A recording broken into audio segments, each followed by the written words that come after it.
1 heure en France. Denis Faro, Frédéric Le Tournier sur France Bleu. Et Anthony Vittorino qui est avec nous pour une nouvelle semaine de saga Made in France. Aujourd'hui, Anthony, vous vous intéressez à une entreprise spécialisée dans le flaconnage de parfums avec Pochet du Courval. Oui, on débute cette semaine dans la Somme, à la frontière vraiment de la Normandie. C'est là que se trouve la Glace Vallée. Comprenez, la vallée du Ver. Ici, parce que dès 1875, la création de la ligne de chemin de fer Paris-Le Tréport permet l'acheminement du charbon anglais depuis le Tréport jusqu'à la région parisienne, en alimentant au passage les verreries de la vallée de la Brelle. De nouveaux débouchés s'ouvrent alors, la physique, la chimie, la bouteillerie et surtout le flaconnage pour la parfumerie, la cosmétique. La Glace Vallée est ainsi née. Et l'entreprise voit le jour à ce moment-là. Bien plus tôt en fait, dès 1623. La verrerie, c'est une histoire familiale. Durant 2 siècles, l'entreprise cherche à se démarquer des autres verreries de la région.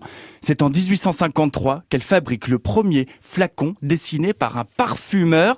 Il s'agit de l'eau de Cologne impériale de Guerlain, dédiée à l'impératrice Eugénie. Dans ce lieu-dit du Courval, il se réalise alors une véritable prouesse technique avec ce flacon exclusif et prestigieux. Et concrètement, quelle est la marque de fabrique de cette verrerie ? Eh bien, la famille développe un savoir-faire unique, celui d'une parfaite maîtrise du verre, de sa forme extérieure, mais aussi de sa répartition intérieure qui font naître de ce flaconnage de luxe des effets optiques, une transparence pure qui vont être la signature de Pochet du Courval. Elle va alors vraiment l'appliquer dans toute la fabrication, mais aussi dans les décors de flacons en verre pour les parfums et toute une gamme de produits de soins. Alors, on parle de luxe, mais est-ce que c'est accessible, Anthony ? Eh bien, des réalisations de cette entreprise, vous en avez peut-être chez vous, parce que l'entreprise travaille avec les plus grandes marques mondiales. Alors, si sur votre étagère trône un flacon de Guerlain, de Dior, de Lancôme, ou encore, vous savez, le célèbre buste de Jean-Paul Gaultier. Elle a tout ça, Frédéric. Eh bien, voilà, ce sont des C'était créations. dans le désordre, mais oui. Ce sont des créations de cette entreprise. En tout, il y a plus de 10 000 objets qui sont référencés au catalogue familial. Et combien sont-ils dans cette usine pour répondre à toutes ces commandes, toutes ces marques ? En tout, dans le groupe, il y a 4500 employés qui vont être nécessaires et indispensables pour réaliser les 600 millions de flacons qui sortent des usines chaque année.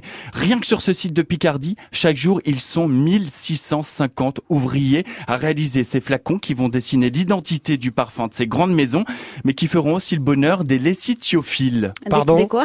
Les collectionneurs de flacons de parfum, lessitiophiles. Ah, on les appelle comme ça. J'ignorais. Vous êtes un peu lessitiophile, vous ? En effet, je suis lessitiophile. Merci Anthony Vittorino. Votre chronique à retrouver comme chaque jour en podcast sur francebleu.fr. Et demain, avec vous, on s'intéresse au velours. Avec la dernière manufacture de velours en France, c'est en Alsace avec Velcorex.